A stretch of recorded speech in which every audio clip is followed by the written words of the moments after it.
They're You're listening to the Suave Lover podcast with your hosts, Benjamin Ritter and James Amaro. SuaveLover.com, advising gentlemen on the art of romance. Now sit back, relax, and enjoy today's episode. I think we should sit in silence for a little bit, James. Meditate? Well, I just feel really comfortable with you. And I think that maybe we can just kind of just sit here. I think our listeners are comfortable with us enough now, too. Now I'm getting really uncomfortable with this silence. Wait, are you saying we don't have a deep connection? So, we have a question from a listener about his arrangement with this girl. Let me actually just read it because it actually has to do with sitting in silence. It's very uncomfortably. He goes, "Hey guys, I've been seeing this chick for 4 months now. She's great and we're really comfortable together, almost like it's too comfortable being silent together. We watch TV together and the sex is great, which I hope is true, but we don't talk much besides how is your day? Is this normal?" So I think he's asking, you're at the point in the relationship, a couple months in, where you've gotten a little comfortable with somebody. Maybe you're on that brother-sister relationship path. We talked about that, talked about it being boring. This could either be when you're done with the first date questions. Right. And the first sex experiences. Right. So now sex is pretty regular. And you're into the how's your day? You're hanging. Mm-hmm. And this might just be the end of the honeymoon, although 4 months seems a little bit early to me. I got to tell you, I'm just speaking from experience. I was seeing a girl once, and I didn't know this was what was happening. Where it got to the point where we would close our day at about 10 o'clock with some wine and some nuts on the couch. And we would like listen to some music and watch like a video. Then I found out not too long after, she was about a year and a half out of a relationship where she had done the same thing with the guy for 10 years. And I was a replacement. In other words, we didn't know each other. We were just sort of, filling space for what expectations we had about a relationship. That was weird. And sometimes in a relationship, you can get to the point where you are comfortable and attracted to someone enough where you can sit in silence. Which is a good thing. But this person is... maybe let's say they're 28 years old, 30 years old. They've lived for 30 years. There's a lot you can still learn about each other. Right. And when you learn about someone, when they reveal things to you that maybe they haven't even thought about for themselves, you're deepening your connection, your intimacy, and you're adding more to the relationship as well as just having interesting conversation. Yeah, and I mean, it seems to me that you get to have a connection, establish a connection, and deepen a connection at any stage. I mean, you could be totally connected to somebody in like half an hour if you have some shared experiences, you have a few things in common, you can feel that connection. And to some degree, it may be real, and to some degree, it might be a little bit imagined. You can deepen it by hopefully getting to know the person increasingly more. And if after 4 months, if the sex is great or really good and you like the person, you might as well get to know something a little about their hopes and dreams. And also because if you don't, it can get to the point where you do start getting bored. Oh, yeah. And that could just lead to someone thinking that they're bored with the relationship. Yeah. When in reality, they're just not really investing the time to get to know you and putting the work in. Right. What I'll go ahead and just say so that we don't got to repeat it again is if you don't have some things in common, I mean, if she's completely into cooking and you couldn't give a dick what happens in the kitchen, that's okay. You don't got to talk and share everything.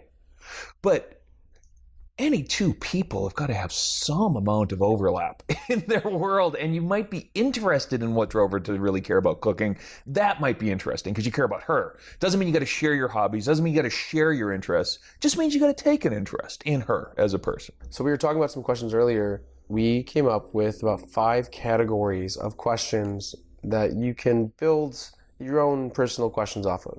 The first one, pretty obvious, is they're just present questions. So questions that are based in the present. And it's kind of funny how I don't know a lot of these answers with people that I'm currently in relationships in. Oh, yeah. Like for example, I don't know if this woman I was seeing the other day, if she has siblings or if her parents are still together. Oh, so these are like what's up with you now, kind of the facts, the what's your Facebook profile tells. What's your zodiac sign? Yeah, sure. Little stuff like that. Factoids, right? may not know. I remember when I was in high school, my closest friends thought my parents were divorced. Oh, is that because theirs were? Or? I don't know. I guess I didn't talk about my parents. And they don't have to be completely personal questions. They can be, what are your favorite TV shows? What TV shows do you watch now? What do you listen to? What books do you like? So currently, what is going on in your life? Okay. So what is your major? What's your job? Where do you live? What's your address? Are you a sound sleeper? All right. So the second category are past questions, things that have happened in your past. And these actually can be past experiences that maybe you had, or where did you grow up? What town did you live in? When you were 12, what did you want to grow up and become? Like that kind of stuff? Because that's interesting. Yeah. Yeah. Or when you look at experiences, when was the first time you had a beer? Right. And what happened? The Essentials by Benjamin Ritter is your concise manual for life improvement and success with women. The Essentials has been called a straight-to-the-point lesson in the lost art of being a man. Packed with insights, this book will transform the way you think about dating and relationships. Get your copy of The Essentials by Benjamin Ritter at Amazon.com or in select bookstores today. You can imagine with the present ones that they could be very factual, matter of fact. I think if you're trying to establish a connection with a friend or a lover, a girlfriend or a lover, you should do this, I think, ideally playfully and without sort of the expectation of prying. I mean, intimacy is great. You want to get to know somebody, you want to connect with somebody and get a little bit closer to them. But maybe they don't want to play the game right now, right? So it's okay if they don't want to answer the questions because, you know, you're sitting there going, hey, yeah, I heard a podcast. I got to ask these girls these questions. And then she just doesn't want to talk about it over dinner today. Fine. But maybe some are really sensitive. Also, a past question, what were you like when you were a kid? Oh, God, I don't even want to talk about my childhood. We went to a traumatic place. That's okay. You didn't know. Just don't keep prying. So past questions can be a little bit more fun. You know, what was your favorite video game as a child? What was your favorite Saturday morning cartoon? Bugs Bunny. Am I answering these? These are please. fun. What was your favorite cereal as a kid? I do believe I had to eat Wheaties. I had no choice, but I really love Trix. Did you like the milk in the bottom? Did you slurp it or did you give it to the cat? I drank it. Yeah. So you can play off these questions. They can be about anything. Right. And a good way to develop these is to pretty much think of your own childhood. Yes. Something that would be fun for you to answer. Right. And literally sit down and write these questions out. Yeah, it's a very good idea to have thought them through just because you're going to try to make them up as you go and they're not going to be interesting to you. But if you write them down, you're going to have thought them through. Right. Did you wear the backpack on both shoulders or one? Brown bag lunches? Yeah. Go to the cafeteria. I was on food stamps. Okay, sore spot. Next. All right, next. Right. Right. So the next category we have are actual personal questions. These questions can be personal, like you, James. What's your middle name? Right. What's your birthday? Yes. So these are personal questions about you. How tall are you? How much do you weigh? I see. How big's your dick? Nothing to do with where things stand right now. It's just sort of generally true throughout most of my life. Yeah, because you know what? Some people says I can be with someone for 4 months and not know their eye color. You may want to be careful asking them that. Yeah. But you should know that answer to the question. You have beautiful blue eyes. Looks like my toilet water. Is that your natural hair color? Right. But then you can change the personal questions to what would you dye your hair if you could do it without any repercussions? Or what would you change about yourself if you could and why? So like aspirational or ideal. Personal questions. Okay, sure. And what's important about that? What can that do for your relationship? Well, now you know what the person wishes to be, how they might want to grow or change, at least to some degree. I mean, hair color may not be growth, but... And these can be career-oriented. They can be travel-oriented. Where do you want to go? Where do you like to live in the future? So these are personal questions, but they can kind of fall in different categories. That's great, because I can see how this could tie, like the current personal and the past could tie together by asking questions like, are you now or have you ever been affiliated with the Communist Party? Have you ever been in jail? That's great, actually. Have you? Have you ever? No. But I think a good question with that is, if you had to go to jail for something, what would it be and why? Ooh. Would you go for a cause or for drugs? And if it is for a cause, what type of cause would it be for? I feel really strongly about if men can have their shirts off in public, women can have their shirts off in public. Self-disclosure goes a long way in making it okay to ask the question. When I was 14, I was picked up by the police for juvenile fucking around. They got me wrong, but somebody thought that I was breaking into cars. I wasn't. I was walking down the street. They brought me home. They said, "You want to give us your name and your information?" I go, "No, I won't be arrested." I was being an angry 14-year-old. I got thrown in the back of a squad car and scared the shit out of me. For pretty quickly, I changed my tune, and they took me home, and they told me, "You got to identify yourself for cops." Now, I don't know whether or not that's true, but I know as a 14-year-old, to me, that was gospel. Have you ever been picked up by the cops? See, by disclosing all of that up front, by telling people that stuff, I can ask the question, because no longer is it me judging or prying. No longer is it me trying to get dirt on you. You got some dirt on me. Going first, in other words, helps a lot in making it okay to eventually ask the question. And to prompt that, a lot of times you're not just sitting cross-legged staring intently into each other's eyes. Yeah. Maybe Law and Order comes on, or CSI, or there's some kids outside causing a ruckus. Yeah. So these are things that you can work into situations, experiences, conversations. Right. Oh, by the way, if she ever says that she spent a year in prison, remember that fact. Because after you've talked about some of these really salient points, you might want to jot it down somewhere. It's the worst thing that you can do is, so what really gets you off? What's your deepest fantasy? She tells you, and a week later you forgot. Yeah. I was going to go more have you ever been hospitalized? And she says, well, I did have cancer when I was younger. And then you're going to forget that one, right? That you did cancer at some point. You're trying to build some picture of this person who you're close to. What's your intent? Yes, right.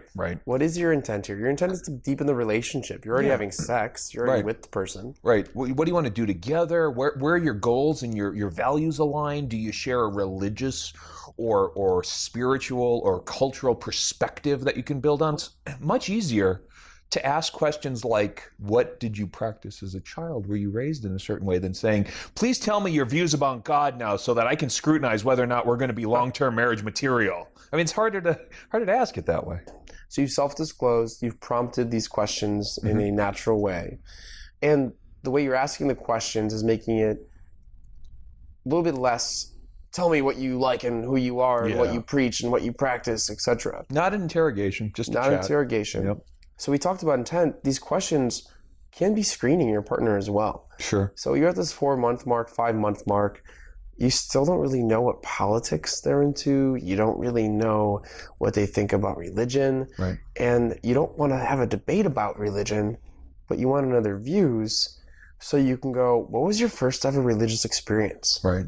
And so you're having these questions answered that are going to lead into bigger answers and bigger stories that you can actually use not only to get to know someone better, but see if they're the right match. So let's go into the little bit more fun categories. Cool. I like the ideal ones. What's your ideal dream house? What's the ideal place for you to live? If you had $1 billion, what would you do with it? That's a billion, huh? Gazillion. You're right. $1 million's not enough anymore. No. You squander that in a weekend. I know. I also like the more kind of crazy questions, like if you could invent one thing, what would it be and why? Ooh. If you could invent one sexual position, what would it be? And I think a lot of these questions should vary in how serious they are. When you're developing these questions, they should be a mixture of, I'm really getting to know you, I'm having fun with you, and I'm learning more about you sexually. Okay. So what's your favorite type of ideal questions to ask? What interests me is sort of the what ifs, and they're often hypothetical, and therefore they're probably based in the future. Like if you could do anything with yourself, what would you do right now if you had no constraints? And I mean for work, for play, what would you be doing with your days now? Where would you like to be in 5 years? And I mean physically. Do you want to still be in the dungeon, or do you want to be free and escape? Imagine you could be anywhere at any time. Any time in history, any location in the galaxy. Where would you be and when would you be there? And what you'll find very often that people have some romantic notion of someplace in the past. It's like, I would like to be in ancient Egypt, or I would like to be in 18th century France. And these are very useful because it tells you a lot about their experiences and what they've imagined. How to start a kinky relationship. by James Amaro is the definitive guide to successful, alternative, romantic relationships. The book has been called 50 Shades of Grey for Real People. Educational, informative, and irreverent, this book has something to offer anyone who is curious and sexually adventurous.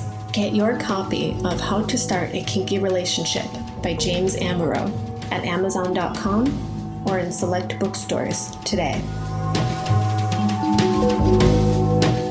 What's nice about someone's own ideals is that you can call back to them and you can now have all your own inside jokes where you're running around town and all of a sudden you see something that looks like the pyramids and you can call back to their answer and bring up their fantasy in the current times. Yeah, if you uncover this 18th century France thing, for example, that's a Lestat vampire fantasy waiting to happen. That's really kind of cool. And that's right. They're disclosing things that allow you to do that callback humor, which over the course of time deepens the connection because now you're sharing, co-experiencing, participating in things together. That's huge. This is the last category we came up with. Fun, funny questions. Silly almost. Silly. Yeah, which Power Ranger would you be? I like the would you rathers. Would you rather have 5 arms or 1 leg? Right. Mm-hmm. Would you rather have a penis on your forehead or a vagina on the back of your neck? You. Right? Boy, both of those are really creepy. Would you rather have an orgasm every time you shook someone's hand, or do you never have an orgasm at all? It's like, would you rather, you know? It seems like a lot of outlandish stuff. Yeah, really outlandish stuff. Sit down and come up with some stuff. Maybe if you were abducted by aliens, where do you want them to probe you? Were you also probed where I was probed? What are your psychic powers? Hang on a second. I know.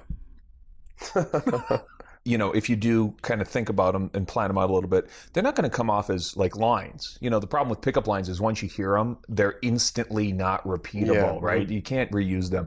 These are things where it's fun to chat up this stuff, especially if you have a few interesting questions in your go-to bag. I mean, that's how you have conversations, is you're interested in these kinds of things. The subject matter.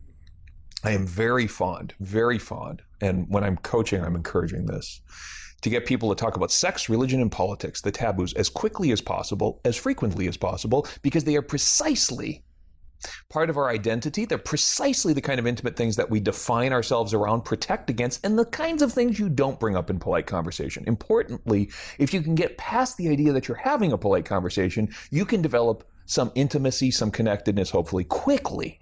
So I'll say it like this. After talking for 10 minutes with a girl, the stranger, now this is not the same as the deeper connection, but just so you have this in your head, these are okay things to talk about, and you should talk about them because you'll build on them. But I'll say, you know, we're sitting here talking about whatever, our fucking jobs and what brings us to this bar.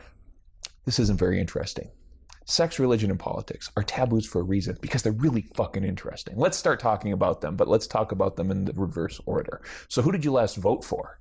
Because if we start with politics, we'll get to religion and sex, and it'll only get better. I think that's a great way to frame up your thinking. Don't go to use the phrasing, but frame up your thinking around it's okay to talk. In fact, it's good to talk with the person who you've been sitting next to for 4 months and now you're silent with about these really deep and intimate things. If you're with someone for 4 months and you haven't spoken about religion, because if you're thinking about being with someone, you need to know what they believe in. Politics, usually pretty heated. Also another issue that can cause very conflict in relationships. And sex, if you haven't been talking about sex, you're fucking missing out in your relationship. You need to be talking about it. If you're struggling to find something to talk about because you're comfortable watching TV with each other, just bring up your foot fetish. Bring it. You come on. You guys are 20s. You're in your 30s. You're young. You've got things that you want to do with another human being. Bring them up. Talk about them. Now, if after 4 months all you want to do is bang her hot friends, then maybe she's not the person you want to keep around for 6. Or talking about developing a deeper connection. Kind of goes with banging her hot friends, right? Well, that is the deeper, more connected to her social circle. You will certainly be connecting at a deeper, much deeper level. The kinds of things that are truly intimate, private, personal, are the kinds of things you disclose with your intimates, with your close people. These are the sex, religion, and politics. And actually, it's the reason that they're taboo and in polite conversation is because they're intimate. You don't have to go in and start the conversation with, what religion do you really believe in? Nope. You can... It's not very interesting to do it that way. Input it into one of the present, past, personal, ideal, or funny kind of contexts. Yeah. Okay, there's a zombie apocalypse. Everyone's dead except for one person from each religion. What do you think survives and why? Input really serious types of conversations into a more fun context, and the conversation will be more enjoyable. Right. They'll be more open, and you won't fight. Just as a gentle reminder, if this does get too private, too personal, too weird, just call it off. Just watch porn together. What kind of porn do you want to masturbate to tonight, sweetheart? We've been together for 4 months. I assume we're going to jack each other off and fall asleep. Like we said, write these questions down. These questions aren't just going to come off the top of your head. Yeah. Because we don't have conversations like this in our daily life. Yeah. What's going to be great about when you do start asking these questions in your relationship, it's going to transfer to your other relationships. Yes. You're going to start being more interesting and finding out more about your friends and your coworkers and maybe even your family. Yeah. Remember, the people that are the most interesting are the people who are actually interested in us, take an interest in us. We find them fascinating for some reason, just because they're interested in us. I know. I want to read their blog or watch their reality TV show. You have been listening to the Suave Lover podcast. Visit suavelover.com to become the kind of man that women crave.